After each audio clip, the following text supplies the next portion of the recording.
I started noticing since I started writing the big book, because that's consistent work, that if there's been a while, those are usually the days where I felt more tired, I felt a bit more disconnected. So I'm trying to just, start writing more often, if, not every day, which is what I should be doing, because it is therapy, it is important, it helps you feel more relaxed, you are a better partner as well. And I find that it helps me deal with situations better, because say something happens to work and I'm frustrated about that, or, I had a conversation with someone that I didn't like or anything. If I start writing something, even if it's not something that has to do with what has happened, I feel like, you know what, that's not as important. Look what happened to that person in my book. Like, I'm doing better than that. Sometimes it could be extremes like that.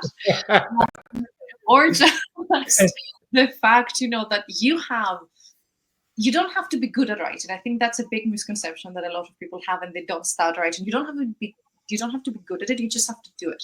So at the end of the day, even if I don't have any confidence in what I wrote, I feel, you know what, this may have gone to hell today, but at least this I did, and it's my product, and I have the ability even to read and to write that we take for granted, or come up with ideas. This is very, very important, and we really take it for granted. And especially with, with fiction, for example, being able to create your own scenarios, that is something that's not a talent necessarily, but it's important to be able to have this ability. Or if you're writing something from your own experiences, it's good because you're giving your brain that space to recall information. So it's a little bit of an exercise for your body and your brain as well. And I think that's where some of the serotonin, I guess, comes from when we write. But for me, I think it's mostly the fact that I question myself too much.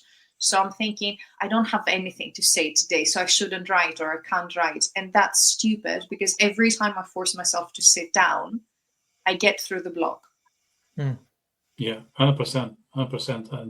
And there's a reason why we call it first draft, because it's not a final draft. That's why it's called first. Not the First of many. Or the final. Yeah, the first of many, exactly. It's the first, and that applies to everything. The first video, the first, first run, everything that is the first. It won't be perfect, it won't be ideal. It might be promising, it might be encouraging, but that's the first. So there are enhanced mistakes and imperfections about the first, and we should be okay with that. And it's fine. If you don't do the first, you'll never get to the final draft. So it's okay. Like, it reminds me of Jung's sentence when he says, the fool is the predecessor of the wise. So you need to be willing to be a fool to be wise later in life.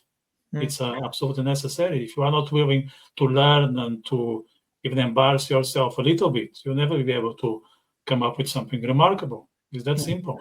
That's simple. But of course, I think people struggle, and especially artists, with negative emotions. So they don't want to write, then read it and say, oh, this sucks.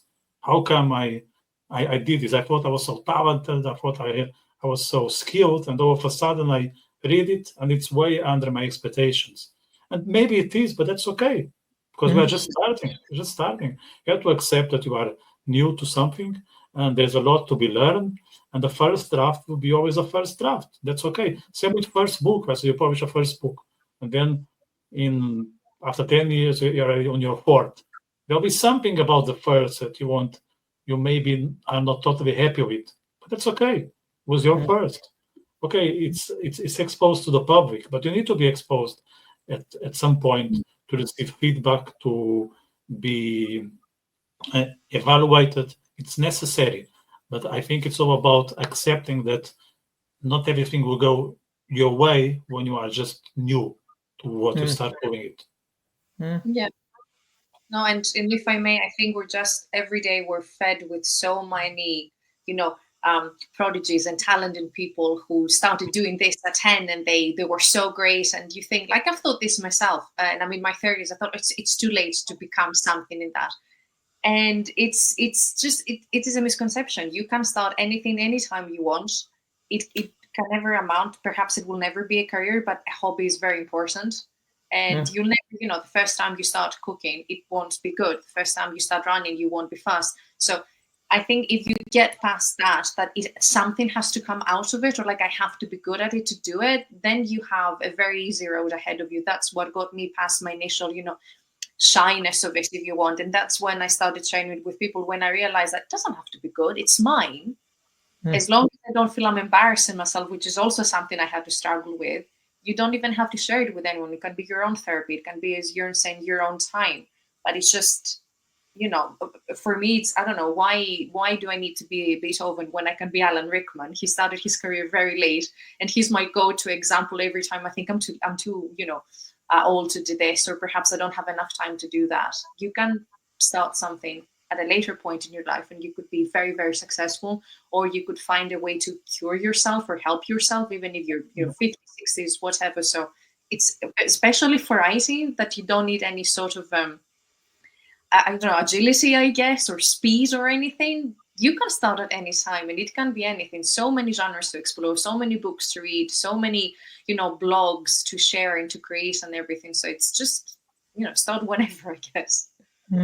Yeah, I would totally agree with you, Maria. I think that's the key is the two things that really stood out to me there was, it doesn't have to be good, right? We have this misconception in society and whatever else that that we do things and we have to do them good or well or right. No, that's not the truth. We have to do it wrong before we can do it right, and we have to do it badly before we can do it well. We have to learn how to do these things, and you're absolutely right about it doesn't matter what age you are. It doesn't matter what your experience is. It doesn't matter what your any kind of genre that you're going for, right? Everybody can write. Everybody can write.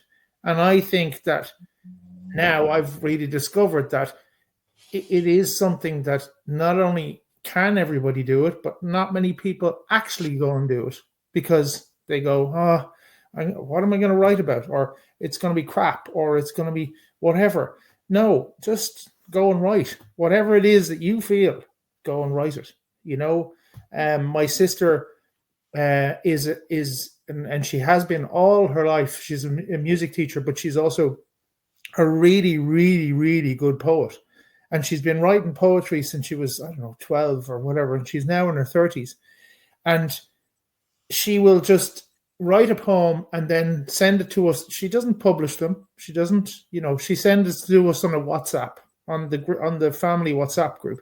But this stuff is amazing. Like, it's really, really, and I've said to her, you got to publish this. And she's like, well, I might, maybe I will. But it's all about the writing part that's important. That's it. What you do with that writing part afterwards is actually not important.